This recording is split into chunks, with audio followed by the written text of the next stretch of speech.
하나님 말씀은 요한계시록 17장 1절부터 7절까지입니다.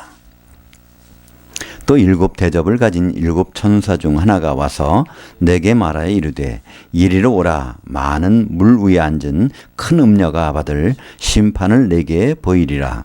땅의 왕들도 그녀와 더불어 음행하였고 땅에 사는 자들도 그녀의 음행의 포도주에 취하였다 하고 곧 나를 영으로 데리고 광야로 가니라.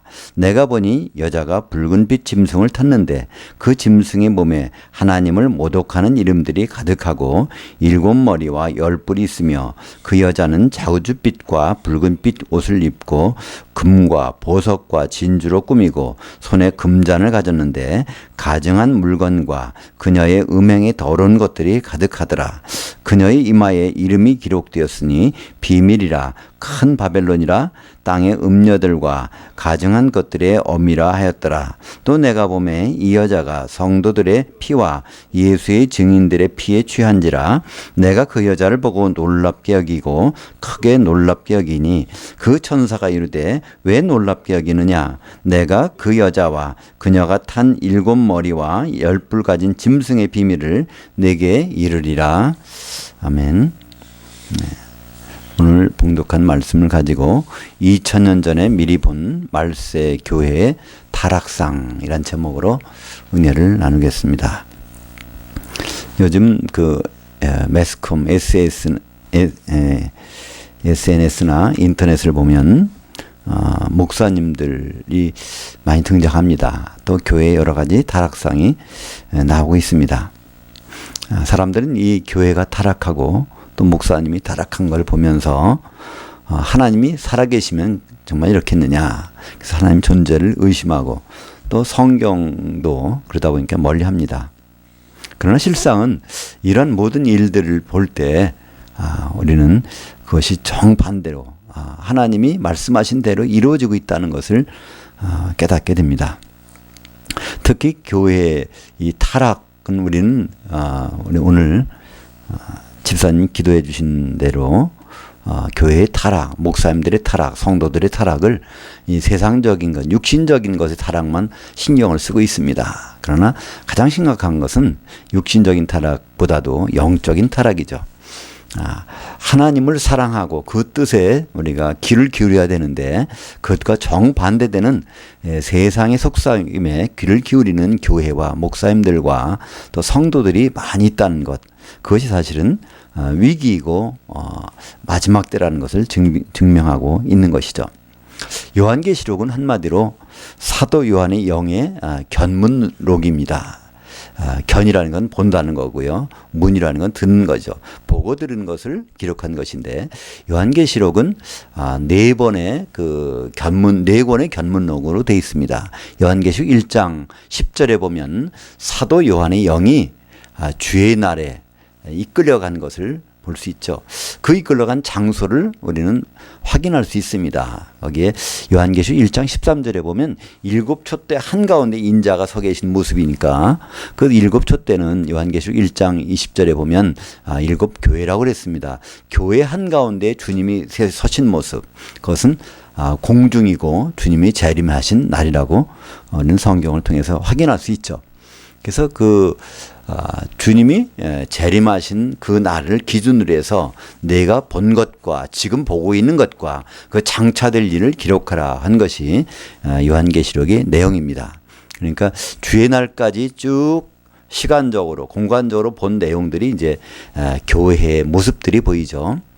그리고 나서 주님이 재림하실 때의 상황들이 보여지고 그리고 마지막으로 이제 천년왕국과 백보자 심판의 내용들이 기록되어 있습니다. 그래서 이 내용들이 이제 기록이 되면서 4장 2절에 가보면 다시 사도 요한의 영이 이 공중 주의 날에서 더 다른 곳으로 갑니다. 셋째 하늘로 올라가게 되죠. 더 어마어마한 먼 여행을 하게 됩니다. 이 우주가 보통 100억 광년 또 그 이상 된다고 그러는데 빛의 속도로 100억 년을 가면 이 우주의 경계선이 나온다는 것이죠.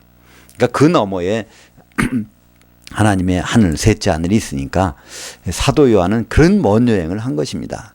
그것이 영의 여행이니까 그것이 가능한 것이죠. 그래서 셋째 하늘에서 벌어 있는 모든 하나님의 계획을 다 보여 알게 되죠. 그것이 이제 요한계시록 16장 마지막 부분까지 이제 계속이 됩니다. 그리고 요한계시록 17장에 가면 이제 3절에 사도 요한이 영이 이끌려서 이제 광야로 갑니다. 이 광야라는 것은 사도행전 7장에 보면 바로 우리 조상들이 광야 교회에서 하나님 말씀을 따라 거역했는데 그들이 거역한 내용들에 대해서 말씀하고 있는데, 이 광야라는 것은 또 한편의 교회를 나타냅니다. 특별히 그 교회는요, 그냥 교회가 아니라 말세의 교회의 모습을 보여주고 있습니다.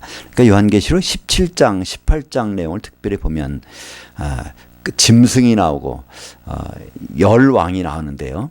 그래서 그 짐승이 태우고 있는 큰 음녀가 나옵니다. 그래서 그때 벌어지는 일들이 기록된 것이 17장과 18장이기 때문에 이때의 내용들은 바로 7년 환란의 내용들입니다. 주님이 오시기 전에 7년 환란의 기간이 있고 주님이 오시게 되죠.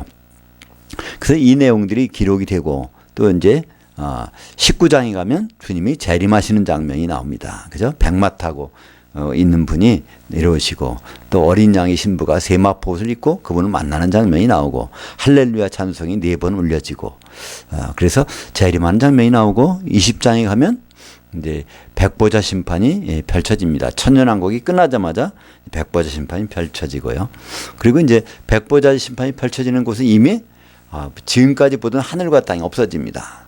그래서 이제 21장에 보면 새 하늘과 새 땅이 나타나는데, 21장 10절에 사도 요한의 영이 높은 곳에 이끌려 갑니다. 그래서 이제 새 예루살렘이 쭉 내려오는 것을 보여주죠. 요한계시록에서는 새 하늘과 새 땅이 나오는데, 그 새 땅이 바로 새 예루살렘이라는 것을 말씀하고 있습니다. 신약의 성경에 에서는 우리가 지금 살고 있는 하늘들과 이 땅이 있는데요, 이것이 없어진다는 것을 계속 말씀하고 있습니다. 그리고 나서 새 하늘과 새 땅이 나온다 그랬는데, 요한계시록 21장에서 10절에서 바로 그 광경을 우리에게 보여주고 있습니다. 그래서 이 요한계시록은 4편의 견문록, 지금으로 말하면 뭐 비디오 테이프라고 할까요? CD라고 할까요? 그것이 4커트가 나옵니다. 요한계시록 1장 10절에서, 또 요한계시록 4장 2절에서, 요한계시록 17장 3절에서, 요한계시록 21장 10절에서, 그래서 이 4부분이 나오는데, 그 중에서 오늘 우리가 읽은 본문은 17장, 18장 내용들입니다. 말세 주님 오시기 전에 7년간의 기간 동안에 어떤 모습의 교회가 이루어질 것인가, 그것을 우리에게 보여주고 있습니다. 그 교회의 타락상이라는 것은 육적인 교회의 타락상이, 오늘 우리가 본 걸 보면은 아주 그 세상적으로 세상의 권력에 붙어가지고 사는, 그러니까 세상의 임금으로, 세상의 왕으로 나타날, 그러니까 적그리스도인데요. 물론 적그리스도는요, 요한 2서와 1서 2서에 보면 계속 그때도 있었다고 그래요. 요한계시록은 사실 적그리스도라는 말은 없습니다. 근데 이 마지막 적그리스도가 바다에서 올라오는 짐승, 요한계시 13장에 나오게 되죠. 땅에서 올라오는 짐승은 이 거짓 선지자, 그러니까 땅에서 올라온다는 것은, 땅은 요한계시록에서 교회입니다. 교회의 목회자 가운데서 이제 그 짐승과 같이 활동하는 자가 나온다는 것이고요.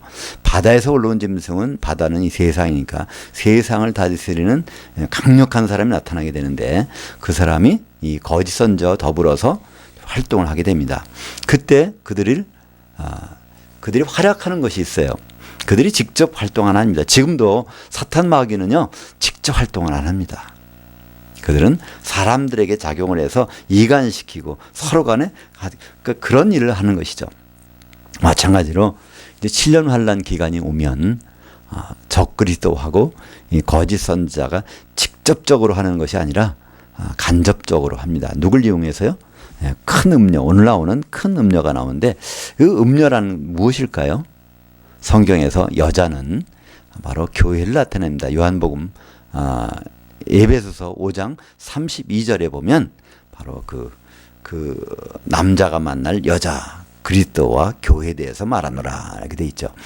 그래서 이 교회는 바로 여자를 교회로 나타내는데, 그렇다면 음녀가 타락한 이 여자가 바로 타락한 교회입니다.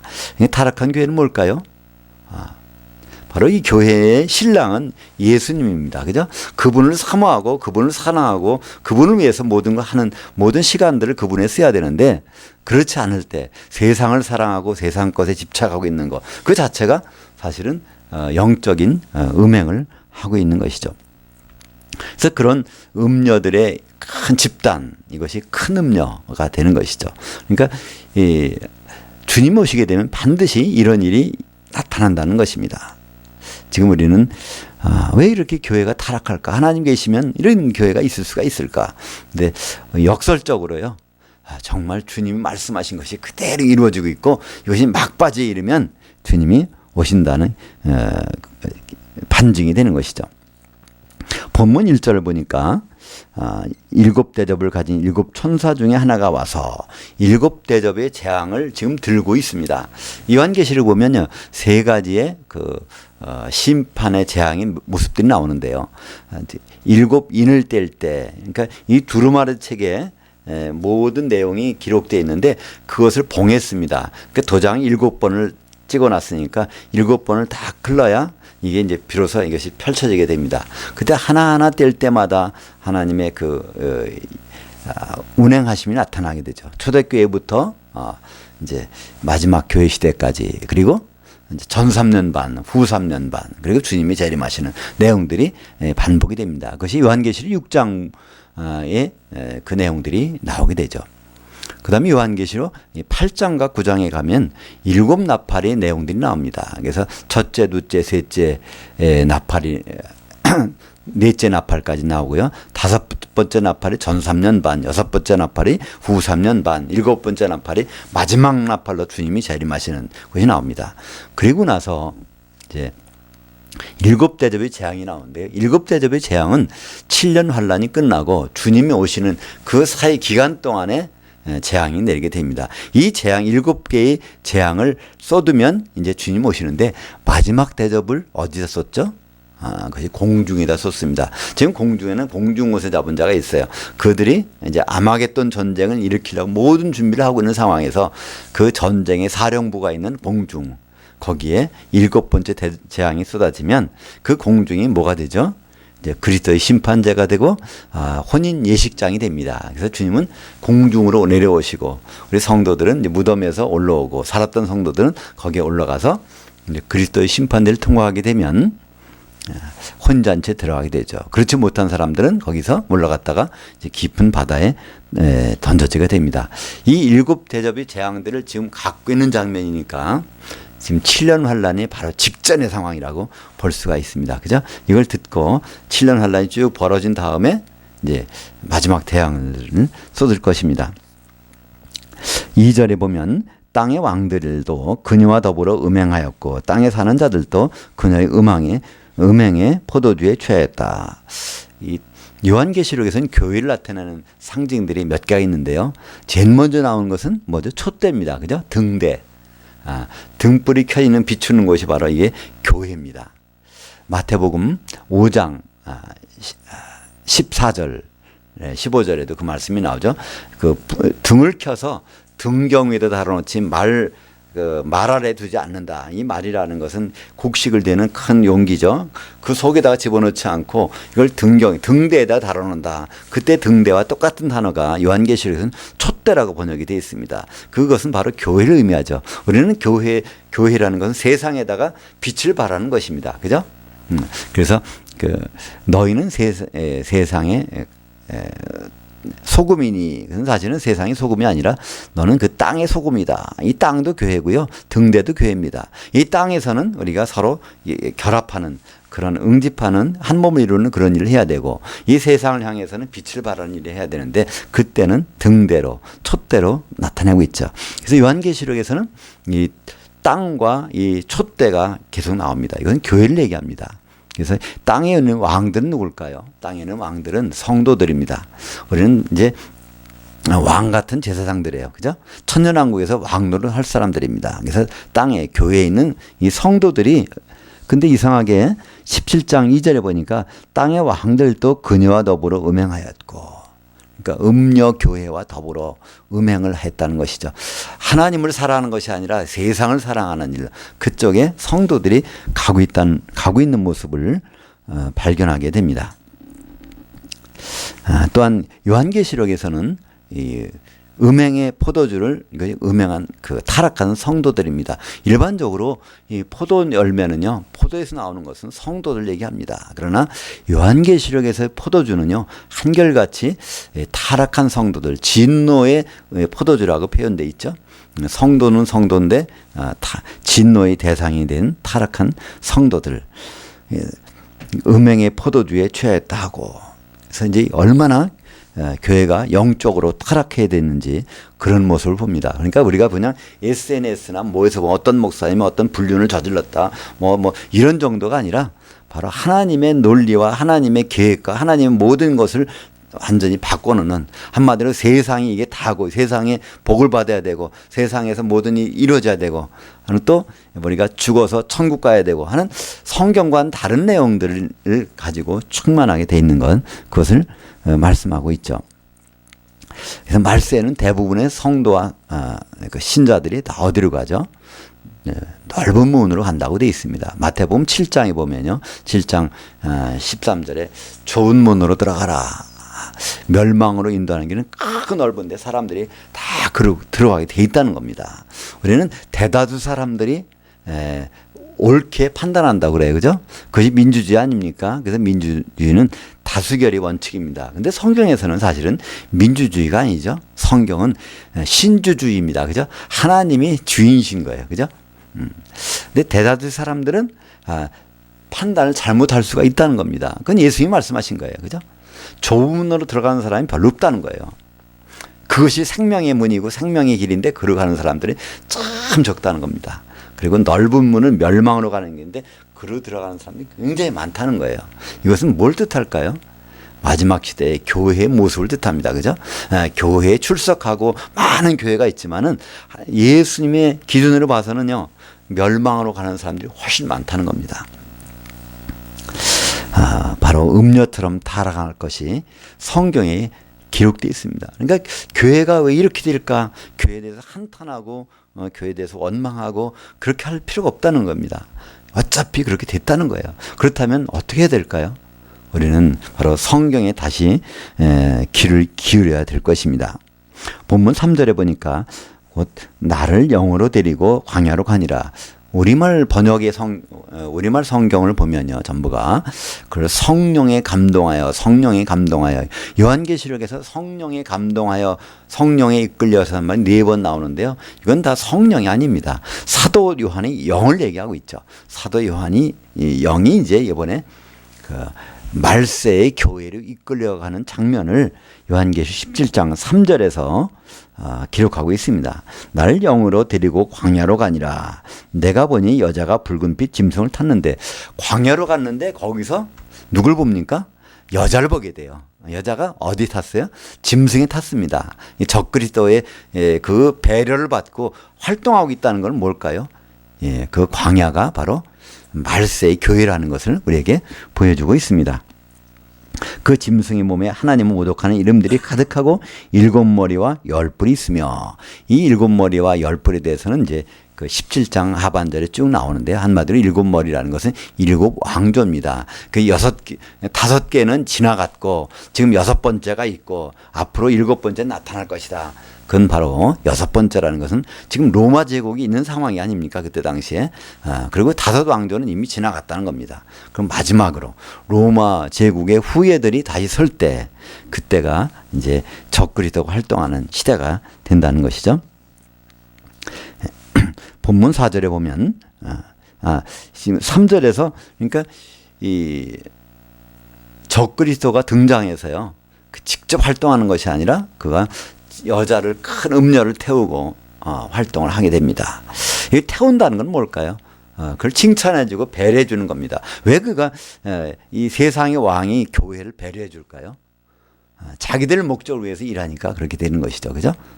그러니까 자기들 이 목적을 위해 일할 때는 그렇게 배려하지만 요한계시 17장 16절에 보면요. 이 세상 왕들이 또 이 짐승이 여자를 확대하고 그 살을 뜯어먹는다는 거예요. 마지막에 가서는. 그러니까 이 교회가 세상에서 대접받는다고 좋아할 게 아닙니다. 그죠? 결국은 세상에서 버림받게 돼서 그들에게 완전히 당하게 된다는 것을 성경에서 말씀하고 있습니다. 본문 4절에 보면 그 여자가 짐승을 타고 있는 여자의 모습을 우리에게 보여주고 있습니다. 자줏빛과 붉은빛 옷을 입고, 이 자줏빛이라는 것은 이건 그 큰 권세를 나타냅니다. 그죠? 예, 붉은빛이라는 것은 어떤 종교의 지도자를 나타내죠. 한번 가톨릭 교회를 보십시오. 그죠? 추기경이나 그런 분들은 다 붉은빛의 옷을 입고 있어요. 그 교회에서 계급을 이루고 있고 나타나는 것들.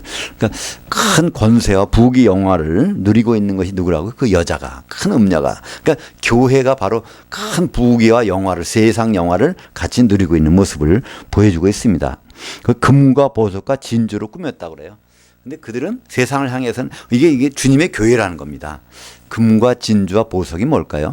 그 바로 교회의 재료가 아닙니까? 창세기 2장 12절에 보면 거기에 순금과 베델리엄과 호마노가 있더라. 베델리엄이라는 건 식물성 진주입니다. 호마노라는 보석이죠. 그 생명 강가에, 비선 강가에 그 재료가 있는데 그것이 건축물로 된 모습은 어디 나오죠? 요한계시록 21장 11절부터 22절까지 보면 새 예루살렘 성의 모습이 나오는데요. 그것이 보석으로 되어 있고 금으로 되어 있고 또 12 진주문으로 되어 있습니다. 그래서 이 교회의 완성품인 새 예루살렘이 금과 보석과 진주로 되어 있는데 이 음녀가 그것으로 치장을 했다는 거예요. 그러니까 보면 이 교회가 마지막 때 이 교회가 진짜 교회구나. 사람들은 혼돈하게 만든다는 것입니다. 그들은 세상에 부귀와 영화를 가지고 있고 큰 건물 짓고 있고 많은 세상적인 일을 행하게 합니다. 그죠? 그러면서 정말 교회가 정말 이런 모습이다. 하나님께서 복을 내려주셔서 이렇게 큰 건물을 세우게 해주셨다. 이렇게 하게 된다는 것입니다. 근데 그것들을 하나님 보시기에는 가증한 것이라는 거예요. 예수님이 이제 십자가 지시기 전에 그러니까 예루살렘 성전 진을 지나가셨습니다. 그때 제자들이 그러죠. 주님 이것 좀 보십시오. 이 건물이 얼마나 위대합니까? 그때 예수님 뭐라고 합니까? 이 돌들 하나라도 다 남기지 않고 다 없어지리라 말씀하셨습니다. 그죠? 사람들은 이 건물을 보고 이것이 위대하다고 그러지만 이 건물이 하나님의 성전이 아니라는 것이죠. 그래서 다 결국은 70년, AD 70년 주님 십자가 달리신 다음에 40년이 딱 지나자마자 로마의 디도 장군이 와서 마지막에 황제가 됐지만 그 성전의 벽돌 하나도 남기지 않냐고 다 회파시켰습니다. 왜냐하면 그 돌 사이사이에다가 금을 집어넣었다는 소문이 퍼져가지고 로마 병사들이 와서 이걸 다 얻겠다는 거예요. 다 집었다는 겁니다. 주님은 사실 공생이 시작하기 전에 말씀하셨지 않습니까? 요한복음 2장 17절부터 19절까지 보면 이 성전을 헐라 내가 3일 만에 일으키리라. 이는 성전된 자기 육체를 가리켜 말씀하신 것이라. 그러니까 예수님이 바로 죽으시고 부활하기 전까지는 그 성전이 성전이지만 그래서 그때는 성전 들어가셔서 이것은 만민의 기도하는 집이다. 아버지의 집이다. 그 성전에 대해서 그 애착을 갖고 계셨어요. 그분의 몸이 성전이 되기 전까지는. 그러나 그분이 몸이 바로 성소의 십자가에서 찢어질 때 성전의 성소의 휘장이 찢어졌어요. 이거 더 이상 아니라는 겁니다. 그죠? 그때부터는 예수님이 몸이 성전이고 그분의 몸인 교회가 바로 성도들이 몸이 이게 성전인데 우리는 건물을 지어놓고 위대한 하나님이라고 칭찬하는 것, 칭송하는 것 이거 보니까 하나님께는 가증한 것이다 말씀하고 있습니다. 4절에 보니까. 본문 5절을 볼까요? 그녀의 이마에 이름이 기록되었을 때 비밀이라 큰 바벨론이라 땅의 음녀들과 가증한 것에 엄밀하 하였더라. 그 비밀이라는 건 뭘까요? 비밀은 원래는 신비한 겁니다. 잘 알 수 없는 거예요. 알려줘도 모르는 겁니다. 세상적인 비밀은요, 알려주면 금방 알 수 있습니다. 남의 집에 그 비밀번호가 있잖아요. 그걸 알면 들어갈 수 있습니다. 그러니까 그걸 알면 누구나 들어갈 수 있어요. 근데 신비라는 것은요, 미스터리라는 것은 그렇지 않습니다. 알려줘도 모르는 거예요. 알면 알수록 모를 겁니다. 그러니까 이 음료도요, 사실은 사람들 볼 때는 잘 모른다는 겁니다. 왜 그렇게 교회가 타락할까요? 그걸 잘 모르기 때문에. 일러줘서 아는 거라면 그렇게 타락할 수 없잖아요. 근데 얼마나 신비적인, 얼마나 엄청 능력을 행하는지 몰라요. 그죠? 또 그럴듯하게 바로 하나님의 뜻대로 나가는 것처럼 보여지기도 합니다. 여겨지기도 하죠. 그러나 그것은 큰 바벨론이라. 이 바벨론은 맨 처음 어디서 나왔죠? 노아 홍수 후에 이 바벨탑을 쌓던 일이 벌어졌습니다. 노아 홍수에 하나님은 두 가지를 약속하셨어요. 첫 번째는 홍수로 심판을 안겠다는 겁니다. 그 말씀은요, 심판 안겠다는 말씀은 아니라 물로 심판 안겠다는 것이죠. 그건 불로 심판한다는 그 말씀을 이렇게 강조하신 것입니다. 두 번째는요, 생육하고 번성한 땅에 충만하라는 거예요. 흩어지라는 것입니다. 근데 그 말을 들은 노아 홍수를 경험한 그들은 그 말씀을 고지 듣지 않았습니다. 혹시라도 하나님이 물로 심판하셔도 우리는 안전하게 높게 하늘까지 닿게 탑을 쌓자. 그게 바벨탑 아닙니까? 그리고 흩어짐을 면하자 그랬어요. 혹시라도 흩어지면 우리가 큰일 나니까 흩어짐을 면하자. 우리가 모여서 뭘 해보자는 겁니다. 이 두 가지, 그것이 바로 바벨. 그것 때문에 하나님은 흩으셨습니다.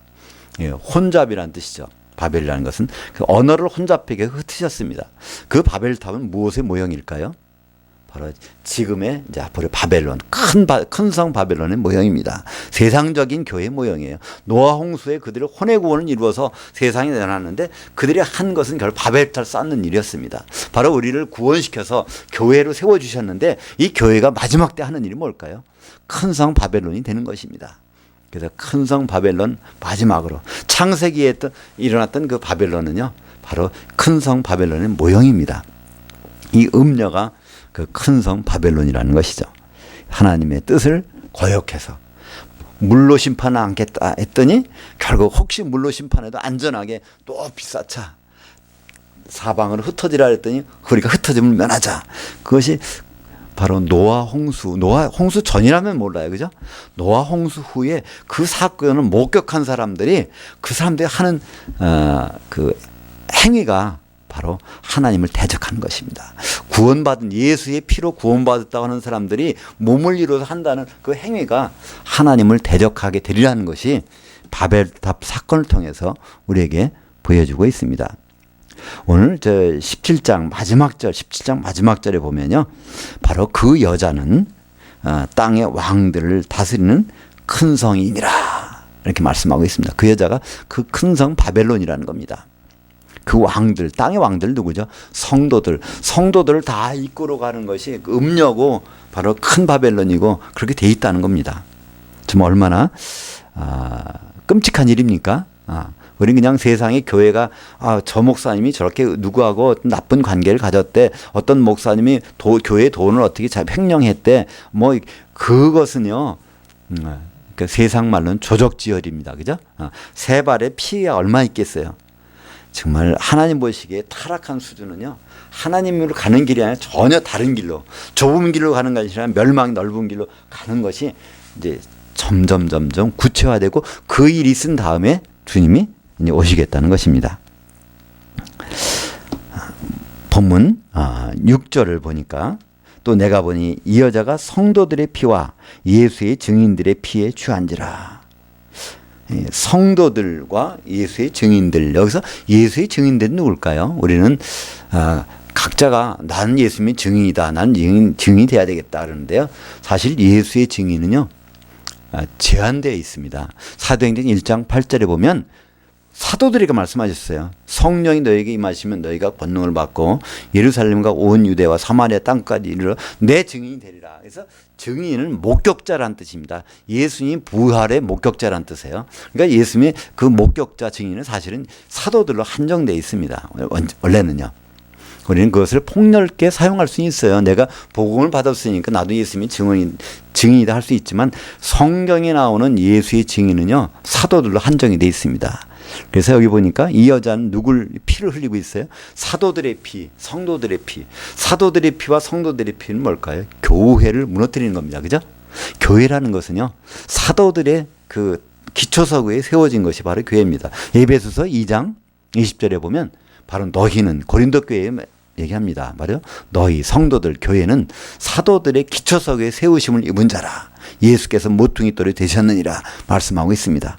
근데 큰 음녀는 바로 이 여자라고 하는 교회라고 하는 이 여는 바로 이 사도들과 성도들의 피를 흘리고 있다는 것은요, 교회를 망치고 있다는 것을 볼 수 있습니다. 6절에 계속해서 보니까 그 여자를 보고 놀랍게 여기고 크게 놀랍게 여기니, 사도 요한은 그걸 놀랍게 여겼어요. 마지막 때의 교회가 이런 모습이 될까? 하나님 예수 그리스도 몸인데 몸이 마지막에 가서 이런 모습이 되다니요. 제대로 잘 될 줄 알았는데, 그죠? 점점 모든 세상에 복음이 전파되면 세상이 잘 될 줄 알았는데, 그래서 요한계시록을 해석하는 세 가지 방법이 있습니다. 그죠? 요한계시록에 후천년설, 전천년설, 무천년설 이런 방법이 있어요. 그러니까 천년왕국 전에 주님 오시느냐 이걸 전천년설이라고 하고요.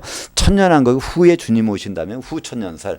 천년왕국은 따로 있는 것이 아니라 예수님 오신 다음부터는 천년왕국이다. 이게 무천년설입니다. 장로교에서는 이걸 정설로 받아들여서 장로교에서는 사실 천년왕국이라는 걸 인정하지 않습니다. 지금 천년왕국이라는 거예요. 근데 그건 맞지 않죠? 천년왕국은 마귀가 결박돼서 무정에 들어가 있는데 지금 마귀가 활동하고 있거든요. 그러니까 마귀를 대적하라, 마귀가 피하리라 그러죠. 맞지 않습니다. 그래서 사실은 후천년설을 많이 주장했어요. 우리가 잘 아는 그 어거스틴만 해도 후천년설을 주장하는 신학자입니다. 칼빈도 거기에 비슷하게 하다가 나중에 무천년설로 가게 됐지만, 후천년설이라는 것은 복음이 전해지면 그것이 천년왕국이 된다는 거예요. 쭉. 그래서 그런 다음에 주님이 오신다는 겁니다. 그러니까 천년왕국 후에 주님이 오신다. 복음이 세상에 전해지면 사람들이 하나님의 복음을 못 들어서 그렇지 복음이 전 세계로 흩어지면 그때는 이제 천년왕국이 마지막이 되고 주님이 오신다는 겁니다. 그래서 사실은 신대륙을 발명하고 그들이 계속 선교사를 파송한 근본적인 목적이 그거였었어요. 사실은 선교사를 많이 파송해서 복음이 다 전해지면 그 천년왕국, 온 세상이 복음화가 되면 그것이 천년왕국이고, 그러고 나서 바로 주님 오신다는 거였어요. 근데 사실 그것이 통째 깨져 버린 것이 뭐죠? 그 환상이 깨트려진 것이 제1차 세계대전, 제2차 세계대전입니다. 그죠?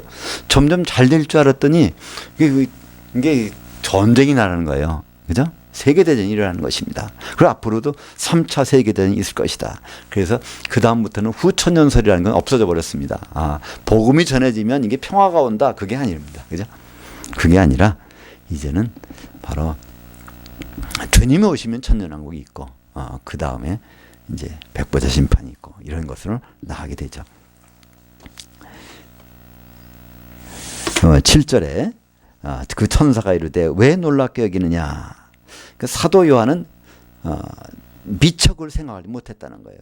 그 사도 요한의 생각일까요? 지금 모든 성도들도 똑같은 생각 아닐까요? 주님 오시기 전에 이런 환란이 있어? 주님 오시기 전에 이런 교회가 이렇게 타락해? 이건 말도 안 되는 거잖아. 우리가 지금 예수 믿고 생활하다가 이제 죽으면 다 천국에 갈 거고, 그 점점 이런 세상이 와야 되는데 주님이 오시기 전에 그런 일이 있다는 것이 말이 되느냐는 겁니다. 근데 성경은 그렇게 돼 있지 않습니까? 사도 요한도 놀랬다는 거예요. 이 소식을 듣고서.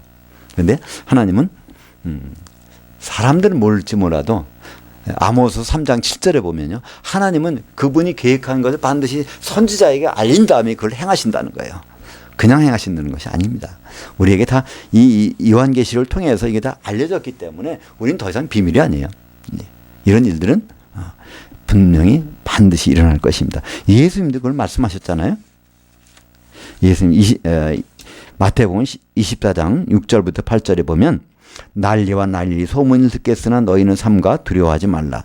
이런 일이 있어야 하되 아직 끝은 아니라 민족이 민족을 나라가 나라를 대적하여 일어나겠고 곳곳에 지진과 기근과 지진이 있으리니 이 모든 것은 산고의 시작이니라. 우리말 번역은 재난의 시작이라고 그랬는데 어떤 번역을 보니까 산고. 이 산고라는 뭐죠? 애가 엄마 몸에서 나오기 전에 고통이 시작됩니다. 그죠? 그게 시작되면서 그것은 점점 더 커져요. 그죠? 그러다가 결국은 애가 나오게 되는 거예요. 특별하게 예수님이 이 단어를 사용하셨어요. 마태복음 24장에서 산고의 시작이다. 그것은 뭐가 전쟁과 전쟁의 소문이 있고, 그러니까 지금 사실 전쟁도 나잖아요. 또 전쟁이 날이라는 소문도 있다는 겁니다. 그리고 기근과 지진도 있다는, 이것이 있으면 이게 시작되면 그 다음부터는 이것이 좀 더 극대화된다는 거예요. 이게 그러고 나서 산고라고 그랬으니까 진통이 시작돼서 이거 점점점 심하게 되면 그다음에 이제 아기가 세상으로 나오는 것처럼 이런 일들이 벌어지면 바로 주님 오신다는 겁니다. 그러니까 우리는 지금 얼마 전에 지진 때문에 우리 대한민국에서 이 관측된 이로 가장 큰 지진, 경주에서 5.8 규모가 되는 지진이 났다고 그러는데, 사실은 우리는 여기에 대해서도 한번 생각해 볼 필요가 있어요. 지진이라는 건 뭘까요? 땅이 진동하는 겁니다. 그죠? 근데 영적인 땅이 뭘까요? 영적인 땅은 교회입니다. 그죠? 그러니까 교회가 이게 다 흔들리고 완전히 풍지박산날 그런 시대가 온다는 겁니다. 주님 오시기 전에. 그리고 나 주님 오실 것이죠. 그러니까 우리는 지진에 대해서요, 지진을 어떻게 하면 잘 오지 못하게 할까? 지진이 생기지 않게 할까? 이건 어리석은 생각입니다. 그죠? 지진을 예방하는 방법은 없어요. 그러나 지진이 왔을 때 어떻게 대처해야 될까? 그건 우리가 생각해야 됩니다. 그죠? 그래서 지진에 대해서는요, 뭐 예방주사 맞듯이 그렇게 해서 없애버리는 수는 없어요. 분명히 옵니다. 예수님도 말씀하셨잖아요. 첫째 기근과 지진도 있으리니. 그러니까 기근이라는 거, 지금 우리가 뭐 농업 기술이 발달해서 많은 농작물이 재배하는 무슨 기근이 있겠느냐 하지만요, 이거 기상 이변만 생기면요 기근이 올 수 있어요. 그죠? 얼마든지. 그리고 우리가 자연 수명이 길어졌잖아요. 우리는 모든 사람들이 한 7, 80년 길어야 그 정도만 살 양식만 준비하면 되는데, 지금 100세 시대에는요, 딴 때보다 20년 더 먹을 양식을 준비해놔야 되는 거예요. 그죠? 그러니까 우리는 기근이라는 거는요, 분명히 오게 돼 있습니다. 지진도 오게 돼 있고요. 그 빈도도 점점 심하게 돼 있고, 그런 일이 있은 후에야 주님은 오신다고 했습니다. 전쟁도 마찬가지고요. 그죠? 전쟁의 소문도 마찬가지고 그렇습니다. 전쟁의 소문. 요즘에는요, 어떤 기미가 나면 금방 SNS 같은 게 있어요. 소문이 금방 빨리 퍼지게 돼 있어요. 그죠? 그러니까 소문도 있다는 겁니다. 이런 영적으로 타락한 교회, 우리가 거의 접어들었는지도 모르겠어요. 주님이 말씀하신 그 7년 기간의 환란이 있는데, 이 환란에 이미 가까웠을 수도 있고, 심지어는 전 3년 만에 들어와 있을 가능성도 배제하지 못합니다. 왜냐하면 짐승은 전 3년 반 동안에는 자기 정체를 드러나지 않는다 그랬으니까요. 그죠? 후 3년 반에는 정체를 드러나지만, 지금 모든 돌아가는 걸 보면, 우리는 성경을 보면 알 수 있습니다. 그죠? 우리가 시계를 보기 전에는요, 시간을 잘 모를 수 있어요. 근데 시계를 보고 있으면 시간이 갑니다. 그 시계가, 영적인 시계가 바로 우리 요한계시록 아닙니까? 요한계시록 보면요, 내가 본 것과 보고 있는 것과 창차될 일을 기록하라 해서 그 일들이 쭉 하나님의 시간 그 프로그램들이 다 기록되어 있습니다. 그것들이 지금 다 진행이 되고 있는 그 상황 가운데서 우리가 있는 것이죠. 요한계시록 17장은 18장과 연결되는 장입니다. 18장 2절에 보면 주님이 진단한 게 있습니다. 교회를 진단했어요. 마지막 시대의 교회는 어떻게 될 것인가. 힘찬 음성으로 미쳐 이르되 타락했도다 타락했도다. 큰 성 바벨론이여, 귀신들이 처소와 각종 더러운 영들이 모이는 곳과 각종 더럽고 가증한 새들이 모이는 곳이 되었도다. 이건 이제 세 가지는 똑같습니다. 귀신들과 더러운 영과 새들. 세 가지. 그 마태복음 13장에 보면 그 곡식을 쪼아먹는 새들이 있죠. 그 마귀가 그랬구나. 그래서 이 영적인 타락이 어디에서요? 교회에서 나타나게 되는 것. 타락했도다 타락했도다. 우리말 번역에는 그것을 무너졌다 번역하는데 무너진 것이 아닙니다. 교회가 무너진 것이 무너진 건물도 무너진 거 아니고 더 아주 크게 번창하고 있어요. 그런데 타락했다는 단어죠. 이해된 주님의 권고가 있습니다. 그러면 마지막 때 교회에서는 어떻게 해야 될까? 교회를 부축해서 좀 다시 세워봐야 될까? 북이스라엘 망하고 남유다가 이제 바벨론에 끌려갈 상황이 됐습니다. 그때 예레미야는 그렇게 선언했어요. 70년간 포로 생활을 해야 된다. 근데 하나냐 선지자는 그렇지 않습니다. 우리가 지금이라도 하나님께 회개하고 나면 바벨론에 끌려가지 않고 여기서 영원히 살 수 있을 것이다. 그렇게 예언을 했죠. 근데 누구 예언이 하나님 예언이었습니까? 예레미야의 예언대로 되었습니다. 18장 4절에 보니까 또 내가 들으니 하늘로부터 다른 음성이 나서 이르되 내 백성아 거기서 나와 그녀의 죄에 참여하지 말고 그녀가 받을 재앙들을 받지 말라. 바로 이 그녀 음녀교회, 큰 음녀의 교회, 연합체, 이 타락한 교회 그런 곳에 몸담고 있다고 하면 그때가 주님 오실 때 가까웠다고 하면 이미 거기서 빨리 벗어나라고 하는 것이 주님의 권고사항입니다. 지진이 나면 그때마다 거기에 대비책이 있다고 그러죠. 그죠? 그래서 매뉴얼이 있어가지고 거기서 어떻게 나와야 된다는 것이 나오는데 우리나라하고 일본은 그게 다르다 그러죠. 일본 건물 진 것과 우리나라 건물 진 것이 다르니까 그 권고사항이 다른데 우리는 이 영적인 땅이 진동할 때 이 교회가 타락할 때 흔들릴 때 그때 권고사항은 요한계시 18장 4절에 나와 있습니다. 우리가 주님을 믿고 주님을 기다리고 또 주님 오셔서 공중에 올라갈 것입니다. 근데 공중에 올라갔다가 거기서 혼잔치에 들어가야지 깊은 바다에 던져지는 일만큼은 피해야 되지 않겠습니까? 요한계시 18장 21절에 분명히 말씀하고 있어요. 큰 성 바벨론이 그 음녀교회가 그 성도들이 깊은 바다에 빠져서 보이지 않더라. 얼마 동안? 1000년 동안. 1000년이 지나면 요한계시 20장 13절에 바다에서 죽은 자들이 나와서 백보자 심판대에 서는 장면이 나옵니다. 우리는 그 자리에 가는 것보다 천년왕국에 들어갔다가 심판관으로 백보자 앞에 나타나는 것을 소망하는 성도들입니다. 기도하겠습니다.